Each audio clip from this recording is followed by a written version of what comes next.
Olá, meu nome é Silvia, eu sou psicóloga no Hospital Universitário de Brasília e lá eu trabalho no projeto Convivência, que é um projeto, né, de ações e de atendimento, de atividades voltadas para as pessoas que vivem com HIV/AIDS. Esse projeto ele foi criado em conjunto, né, com o serviço social para desenvolver um atendimento psicossocial a essas pessoas, mas também a gente trabalha em conjunto com os médicos infectologistas, com a farmácia, com a enfermagem e com as outras categorias, né, que estão no hospital, principalmente na parte de internação.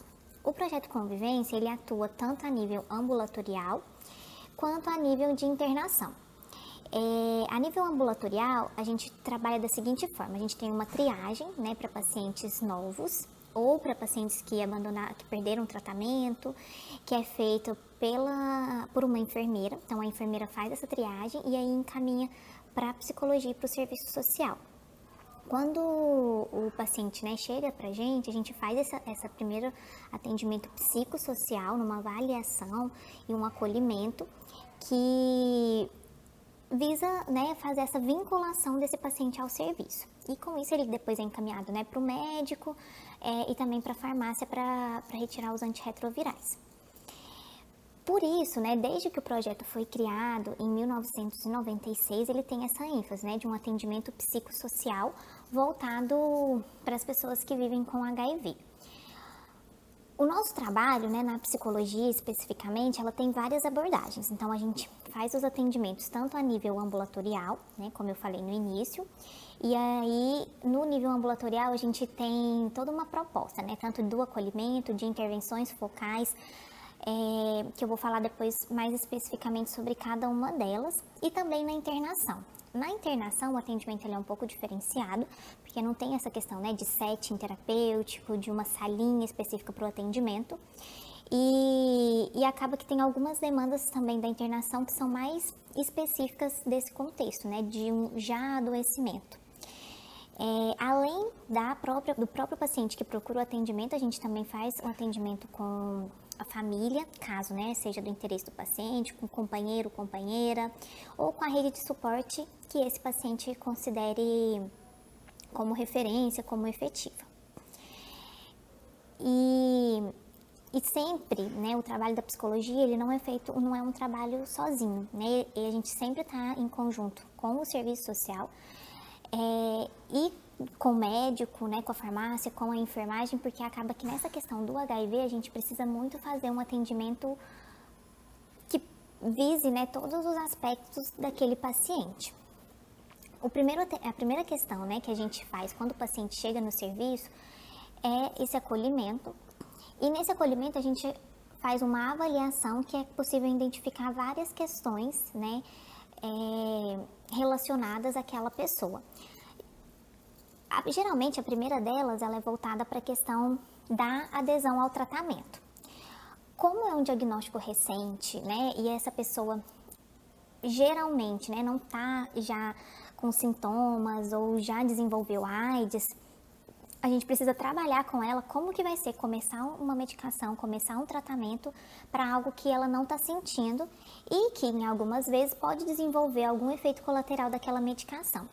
Então, uma das primeiras questões, né, que a psicologia aborda é essa questão da adesão ao tratamento, de como vai ser, né, introduzir esse remédio na rotina, como que vai ser lidar com essa medicação perto de pessoas que não sabem do diagnóstico, ou às vezes essa pessoa ela não quer contar do diagnóstico para a família, como que ela vai desenvolver estratégias para que ela possa tomar o remédio sem fazer com que as pessoas na casa descubram.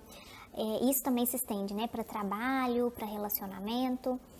Então, a psicologia ela vai ajudar nisso. Muitas vezes a gente tem um instrumental criado, né, que a gente chama de pré-TARV, que é uma série de instrumentos que a gente aplica para fazer essa avaliação, né, de como a pessoa imagina que vai ser esse início de tratamento, quais as dificuldades que ela possa ter, para a gente já pensar estratégias antes que essa dificuldade surja. Então, já é empoderar, já é criar junto com o paciente estratégias para que ele possa diminuir as dificuldades e que ele consiga ter uma adesão eficiente para os antirretrovirais. Outra questão muito comum de demanda psicológica é a revelação do diagnóstico. A revelação do diagnóstico, ainda hoje, né, é algo muito, como eu posso dizer, muito específico, assim, que gera muita ansiedade, muito medo, muita questão de preconceito e de rejeição. Apesar da gente, né, já estar em 2020, a gente achar que é mais tranquilo viver com HIV, que é mais fácil, ainda assim a gente tem muito preconceito, muita rejeição. Então, as pessoas que vivem com HIV têm muito medo, né, de revelar ou para família, ou para parceiros, ou para amigos mesmo, e medo de sofrer preconceito, de ser rejeitado. Então, isso acontece muito e gera essa questão, né, principalmente de ansiedade e de isolamento, porque às vezes as pessoas avaliam que é muito melhor ficar quieto, sem ter contato com ninguém, sem se relacionar, porque é mais fácil, né, não ter que lidar com este problema, do que, né, ter que enfrentar, ter que passar por isso. É muito comum que a pessoa que descobre o diagnóstico acha que nunca mais vai se relacionar com ninguém, isso é muito comum. Então a gente também trabalha essa questão do tempo, né, da pessoa também se dar esse tempo, né, de sofrer por esse diagnóstico, por conseguir também adaptar a vida e os seus comportamentos para essa nova questão que aparece. E aí o tempo, né, juntamente com essas intervenções, ela vai mostrando que a pessoa pode sim, né, ter uma vida normal, que ela pode ter outros relacionamentos se assim ela desejar. E a gente tenta também empoderar para que a pessoa enfrente esse problema, né? Porque é muito comum essa questão de depressão e ansiedade, principalmente relacionadas à revelação do diagnóstico, porque para todas as pessoas, né? A gente prefere ficar na nossa zona de conforto do que ter que enfrentar algo que a gente acha, né, que vai ser ruim. Então, com uma pessoa que vive com HIV, isso não é diferente. Então, para evitar já essa questão de sofrer, de ser rejeitado, desse diagnóstico se espalhar, a pessoa prefere já nem começar um relacionamento ou ela mesma se boicota. Então, quando vai ver que o relacionamento vai avançar, a pessoa já some, já dá um perdido. Já não, ela mesma cria estratégias para não dar continuidade naquele relacionamento, já com medo de ter que contar do diagnóstico e das consequências que isso pode gerar na vida. Então, a psicologia ela entra muito também nessas intervenções, na ressignificação desses pensamentos automáticos, de crenças disfuncionais relacionadas ao diagnóstico e à revelação do diagnóstico. Um outro ponto também é a questão que engloba isso, é a questão da sexualidade, porque apesar das pessoas até avançarem na questão do relacionamento, elas acham que nunca mais vão fazer sexo, que sexo é algo que ela vai transmitir, que ela não quer transmitir para ninguém, então isso também meio que empaca, né, a sexualidade. Então a gente vê muito disfunções mesmo, às vezes de não gostar mais de fazer sexo, de não conseguir ter orgasmos, de ter alguma disfunção mesmo, né, tanto da parte feminina como masculina. E isso tem a ver também com a questão do diagnóstico, porque antes a pessoa tinha uma vida sexual normal e aí depois que descobre passa a ter essas dificuldades e que é muito atribuída à questão do HIV, né? Então, mesmo quando a pessoa já está com a carga viral indetectável, que é quando a pessoa não transmite o vírus, ainda é muito comum isso, a pessoa achar que transmite, que ela pode passar para outra pessoa e gera toda uma situação, né, de ansiedade, de medo, de frustração no relacionamento.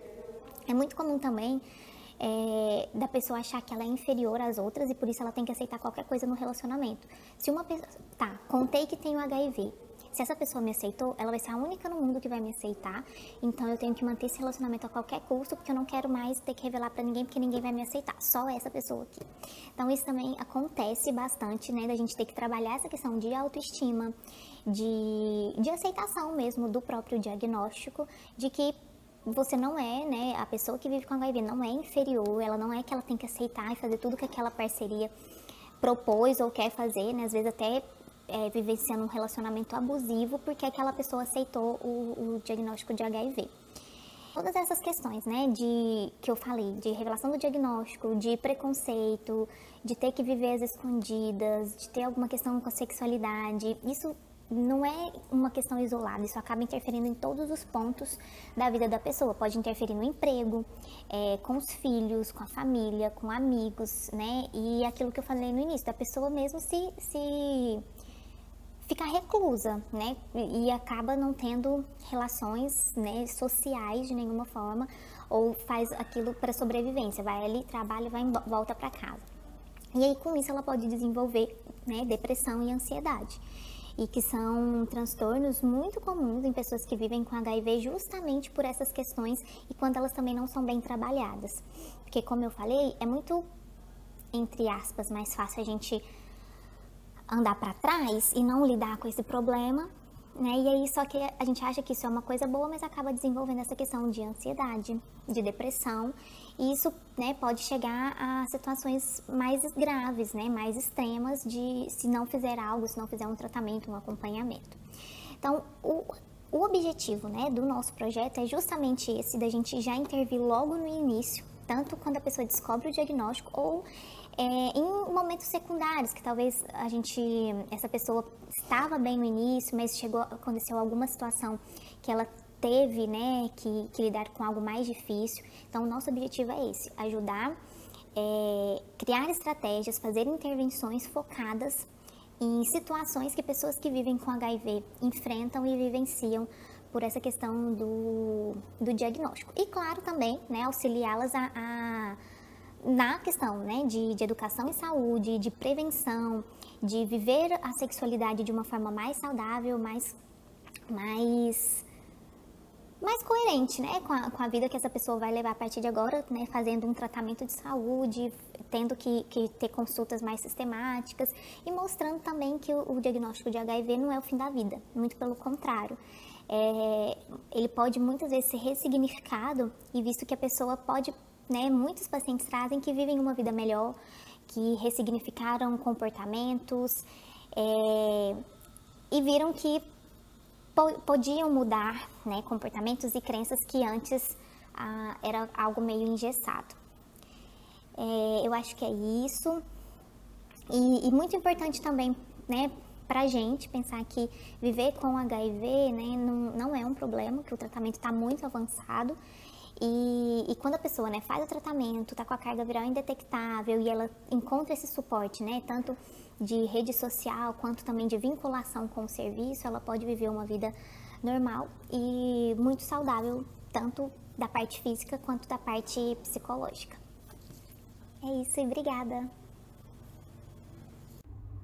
Olá a todas e a todos, eu sou Paula, sou assistente social que atua no Projeto Convivência e agora nós vamos conversar um pouquinho sobre o serviço social dentro do projeto, atuando junto às pessoas que vivem com HIV. Em linhas gerais, o nosso trabalho ele se dá da seguinte forma. Assim como a psicologia, o serviço social também realiza o acolhimento, né? A gente faz um acolhimento com base numa escuta ativa, uma escuta qualificada, onde a gente vai identificar as questões ligadas ao diagnóstico, né, obviamente, mas sobretudo a rede de apoio, né, as questões trabalhistas, as questões de renda e as questões previdenciárias, com um olhar muito particular para essas questões. E a partir dessa avaliação social, o serviço social vai realizar as orientações sociais que sejam pertinentes àquele caso. E essas orientações, elas podem ser feitas de forma individual ao paciente, ela pode ser feita com o paciente e com o familiar, ou ela pode ser feita até mesmo a alguma instituição que esteja ligada ao contexto de vida do nosso usuário. Agora, é preciso lembrar que o diagnóstico do HIV, ele é um diagnóstico sigiloso. Então, falar do diagnóstico de uma pessoa que vive com HIV somente com a expressa autorização dessa pessoa. E isso tudo a gente vai identificando de acordo com o desenrolar ali daquele nosso acolhimento, né, e com o desenvolvimento ali das questões que são abordadas. O serviço social, ele faz também o direcionamento para a rede socioassistencial, onde a gente busca identificar critérios de elegibilidade para benefícios, programas da política de assistência social, elaboramos laudos, relatórios, encaminhamentos, pareceres sociais, e nesse momento a gente lança mão, sobretudo, de equipamentos públicos, como CRAS, CREAS, CAPS, instituições de longa permanência, algum outro tipo de instituição que possa acolher aquele nosso paciente e que esteja identificado ali aquela necessidade e que a rede, né, dá, né, esse suporte, né, para esses usuários aí dos serviços. Nós informamos também, logo depois disso tudo, né, que existe um arcabouço legal, existe uma legislação que vai amparar as pessoas que vivem com HIV, né, a partir de leis que foram aprovadas, enfim, dentro de um processo histórico longo, um processo histórico onde direitos, né, foram batalhados, lutados para que essas pessoas pudessem conseguir por meio da mobilização social, por meio de setores específicos da sociedade e por meio das pessoas que receberam esse diagnóstico. Então agora nós vamos falar um pouquinho, de forma mais detida agora, sobre esses direitos sociais. De legislação. Começamos com a portaria número 1820, de 13 de agosto de 2009. Essa portaria, ela vai elencar direitos e deveres dos usuários do nosso Sistema Único de Saúde. E ela vai dizer que toda pessoa que procura uma unidade de saúde, ela tem direito a receber atendimento adequado, ela tem direito à garantia de continuidade do seu tratamento de saúde e ela tem direito a receber informações claras, objetivas, respeitosas quanto a seu diagnóstico. Agora a gente vai falar um pouquinho de discriminação. Discriminação é um tema muito sensível, né? As pessoas que vivem com HIV. Por quê? A gente percebe na nossa prática, né, nos nossos atendimentos, ali na nossa prática profissional, que a discriminação ela é uma questão muito sensível a esse público. A discriminação, eu acho que a gente pode até dizer que a discriminação ela tem até um fator preponderante ali, um peso muito grande quando a pessoa recebe o diagnóstico, até mesmo na aceitação do próprio diagnóstico, né? A gente sabe que a gente vem de um processo histórico aí de dificuldades aí em relação, né, ao HIV, desde que o primeiro caso foi descoberto. E as pessoas têm muito medo de serem discriminadas nos diversos ambientes onde elas transitam. E é preciso deixar muito claro nos nossos atendimentos e quando a gente conversa com essa população que elas têm uma legislação que amparam, né, que proíbem que elas sofram condutas, né, discriminatórias. A gente pode falar primeiro da nossa Constituição Federal, que no seu artigo 7º, inciso 1º, ela vai dizer que nenhuma pessoa poderá sofrer qualquer tipo de discriminação, né? E aí em 2014 a gente tem outro avanço na legislação, porque essa legislação ela vem regular diversos aspectos, né, da vida da pessoa que vive com HIV, porque ela vai definir como crime condutas discriminatórias contra a pessoa que vive com HIV, né, em razão dessa condição de saúde. E aí ela vai regular diversas dimensões, né, da vida da pessoa. Ela vai regulamentar questões ligadas a trabalho e a emprego. Ela vai regulamentar questões escolares, seja em que nível for, né? Ela vai versar sobre a questão do sigilo, do diagnóstico, e ela vai falar, inclusive, de proibição de retardamento ou de recusa nos atendimentos de saúde desse público. Então é preciso que essas pessoas tenham conhecimento disso, né? Para que elas se empoderem, para que elas tenham noção de que elas podem lançar mão de uma legislação caso venham a sofrer qualquer tipo de discriminação. Outro ponto sensível também é a privacidade do diagnóstico, né? A privacidade do diagnóstico, ela é assegurada por meio também da nossa Constituição Federal, né? E também existem declarações fundamentais, né? Legislação que regulam aí essas questões, e a Declaração dos Direitos Fundamentais da Pessoa Vivendo com HIV, ela garante que ninguém pode fazer referência ao diagnóstico de uma pessoa, o resultado dos testes para o HIV de uma pessoa sem o consentimento dela. né? A privacidade ela deverá ser assegurada por todos os serviços médicos e assistenciais. Então, aí mais uma forma aí da gente tentar, né, diminuir ao máximo aí essas questões de possível ato discriminatório. Falando também de relação trabalhista, a portaria número 1246 de 2010 do Ministério do Trabalho e Emprego, ela vai proibir de forma direta ou indireta, né, para admissão, demissão, mudança de função, avaliação periódica, enfim, retorno, demissão, a testagem do trabalhador para o HIV. Isso é expressamente proibido pela legislação, tá? Em qualquer empresa. No âmbito do serviço público, existe também essa proibição da exigência do teste. Isso se estende também às esferas municipais e estaduais, mas nós temos uma exceção dentro do serviço público, que é as Forças Armadas. As Forças Armadas, elas conseguiram embutir na legislação deles a obrigatoriedade da realização do teste. Eles conseguiram. Mas tirando as Forças Armadas, é proibido em qualquer âmbito do serviço público. Falando também de questões trabalhistas, né, tem aí a súmula 443 do TST, que vai presumir discriminatória a despedida sem justa causa, né? É preciso deixar muito claro que a despedida deve ser sem justa causa da pessoa que vive com HIV. E esse ato, inclusive, ele pode ser até invalidado pelo próprio judiciário e a pessoa ser reintegrada ao emprego. Tá? Mas é preciso deixar claro que não existe previsão legal de estabilidade no emprego pela questão do diagnóstico em si. Prioridade no andamento judiciário, né? Existe aí a previsibilidade, né, da prioridade na tramitação de processos judiciais e administrativos para pessoas que vivem com HIV. Em 2009, nós também tivemos um avanço significativo na legislação que dispensou de reavaliação pericial, tá? Após a aposentadoria, pessoa vivendo com HIV. Então, se a pessoa já foi aposentada, ela está dispensada de passar pelos períodos de reavaliação pericial que hoje são fixados em 2 anos pelo INSS. Fornecimento gratuito da medicação, gosto muito de falar desse direito, porque esse é um direito muito importante para esse grupo populacional, né? Hoje o HIV, ele tem aí um caráter de doença crônica, uma doença que você controla com a sua medicação. Tomando a sua medicação, você vai controlar, né, a sua doença. A gente teve avanços significativos aí na questão da medicação e o Brasil, por meio do nosso Sistema Único de Saúde, esse sistema universal, gratuito, né, que atende aí a grande maioria da nossa população, que precisa muito desse sistema, ela recebe de forma gratuita, né, a sua medicação moderna para tratar a sua condição de saúde. Então, recebeu o diagnóstico, você saiba que você tem direito a receber a medicação que vai tratar a sua condição de saúde para que você possa seguir aí a sua vida.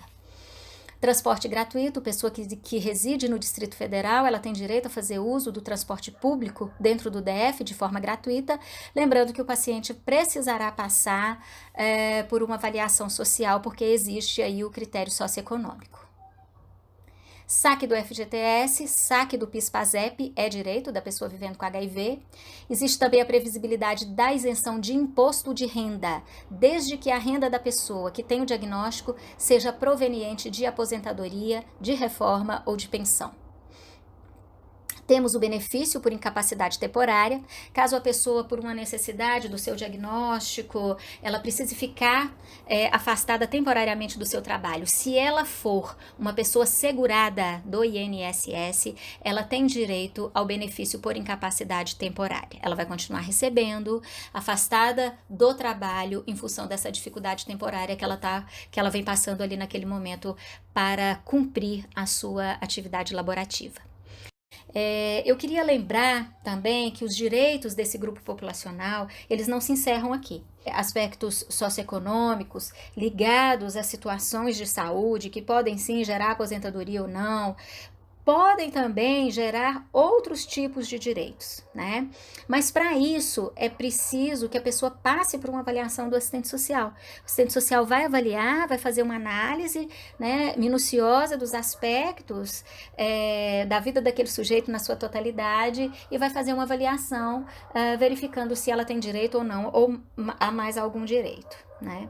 Então é isso. Se você é a pessoa que vive com HIV, quer entender melhor as questões ligadas a seu diagnóstico, direitos, enfim, se você tem dúvida, procure os serviços de saúde profissionais que cuidam das pessoas que vivem com HIV.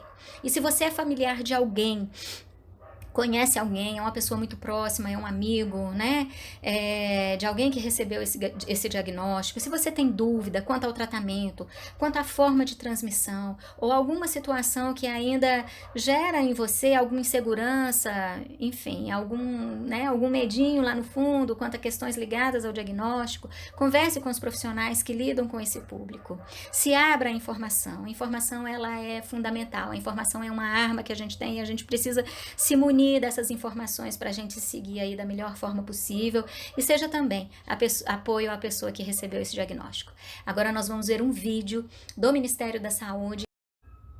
O primeiro caso de AIDS surgiu no Brasil. Quase nada se sabia sobre a AIDS. Isso era um ano antes do francês Luc Montagnier descobrir que um vírus causava a doença. Ninguém imaginava ainda que aquela seria uma das epidemias mais devastadoras da história. O que havia mesmo era desinformação. Ano do primeiro caso de transmissão do vírus da mãe para o filho, nasce o programa de AIDS do Ministério da Saúde. Pelo direito de viver, a sociedade também se organiza. Surge o GAPA, primeira ONG da América Latina na luta contra a AIDS. A BIA, a primeira a ter uma pessoa soropositiva na presidência. Herbert de Souza, o Betinho. E o Grupo Pela Vida, que apoia pessoas com AIDS. Em 86, o governo lança no Carnaval sua primeira campanha, Quem vê cara não vê AIDS. Já se sabia que a ideia de grupo de risco era incorreta. No mesmo ano, as pessoas vão às ruas celebrar o 1º de dezembro. A data é oficializada como o Dia Mundial de Luta contra a AIDS. O ano de 87 traz o AZT, o primeiro medicamento e a primeira esperança real de vida para quem tem a doença. E é criada a Comissão Nacional de AIDS, um espaço que amplia a contribuição da sociedade na resposta à epidemia. A participação social é uma das bandeiras do movimento sanitarista brasileiro, consolidado com a criação do SUS pela Constituição de 88. Com o SUS, começa a distribuição de medicamentos para infecções oportunistas. Infelizmente, esse é também o ano da morte dos irmãos de Betinho, Chico e Enfio. Em 1990, quando o Brasil registra 6.000 casos de AIDS, morre Cazuza, aos 32 anos de idade.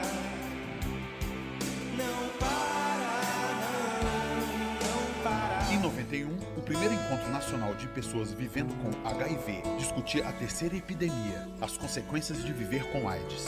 Ao mesmo tempo, o Conselho Federal de Medicina proíbe a realização compulsória de testes de AIDS e impede que o médico revele a sorologia do paciente sem sua autorização.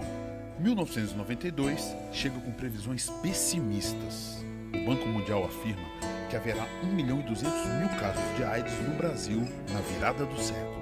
As ações de prevenção ganham mais corpo. Em 1994, são distribuídas quase 13 milhões de camisinhas. Em 95, o Brasil já produz o AZT e o SUS distribui os medicamentos do coquetel de tratamento para AIDS. São registrados mais de 80.000 casos da doença. No fim de 96, o país aprova a lei que dá início à distribuição gratuita e universal dos antirretrovirais na rede pública de saúde. O Ministério da Saúde gasta 134 milhões de dólares com medicamentos para AIDS. A voz da cidadania se cala. Betinho morre em agosto de 97, com 61 anos, em casa, ao lado da mulher e dos filhos.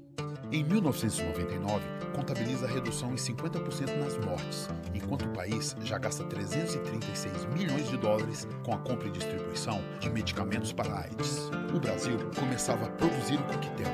No ano de 2000, o Brasil prova que estava seguindo o caminho certo. Contrariando a estimativa do Banco Mundial, 600.000 casos de AIDS foram evitados. O número de casos é inferior à metade das previsões mais pessimistas. E a experiência brasileira começa a chamar a atenção do mundo. O tratamento universal é garantido em 2002. 120.000 pacientes recebem medicamentos para o tratamento de AIDS nesse ano. Em 2006, pessoas vivendo com AIDS protagonizam a campanha do Dia Mundial. O slogan "Eu me escondia para morrer, hoje me mostro para viver" é projetado em raio laser nas torres do Congresso Nacional. 2007 é o ano que pela primeira vez é decretado o licenciamento compulsório de um medicamento antirretroviral. O Ministério da Saúde anuncia a redução em mais de 50% na transmissão de mãe para filho. Em 2011, a Frente Parlamentar em HIV/AIDS é relançada no Congresso Nacional, com a participação de 192 deputados e senadores. 2012 traz a possibilidade de antecipação do início do tratamento entre parceiros. Em 2013, o uso dos medicamentos antirretrovirais é indicado para qualquer fase da doença, independente do CD4. O tratamento como prevenção passa a ser adotado no país por meio do novo protocolo de diretrizes terapêuticas. Impedindo a reprodução do vírus no corpo, a transmissão para outras pessoas também é reduzida. Em 2014, o Departamento de DST, AIDS e Hepatites Virais lança, em parceria com ONGs, o projeto Viva Melhor Sabendo, para testar populações de risco acrescido pelo método do fluido oral. E o comprimido 3 em 1, que une 3 antirretrovirais e simplifica o tratamento, é finalmente anunciado. 1º de dezembro, Dia Mundial de Luta contra a AIDS. E o Brasil continua lutando para que a AIDS seja lembrada um dia apenas como uma história do passado. Ministério da Saúde, Governo Federal.